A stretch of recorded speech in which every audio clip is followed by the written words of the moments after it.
Цацрагийн ослын үед өөрийгөө болон гэр бүлээ хэрхэн хамгаалах вэ? Хэрэв таны байгаа орчинд цацрагийн осол тохиолдвол өөрийгөө болон хайртай хүмүүс гэрийн тэжээвэр амьтнаа хамгаалах хэрэгтэй. Цацрагийн ослын дараа та хаач байсан хамаагүй яаралтай аюулгүй байдлыг хангах ёстой бөгөөд дотог шорох, дотор үлдэх хэрэгтэй.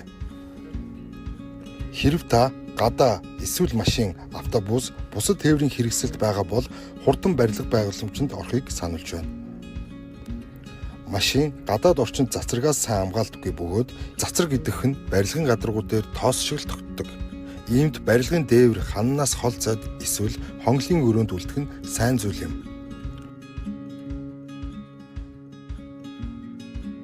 Гаднаас агаар орох агаар жуулагч, сэнс, чигшүүлэгч, задгаа зуухыг унтрааж цонх болон хаалгыг хаад цоошлох хэрэгтэй.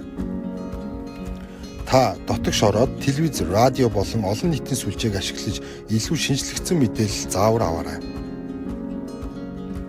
Цацрагийн ослын дараа яаралтай өөрийнхөө болон гэр бүл тэжээвэр амьтныхаа аюулгүй байдлыг хангаж дотог шорох, дотор үлдэх хамт байх хэрэгтэй гэдгийг санаарай.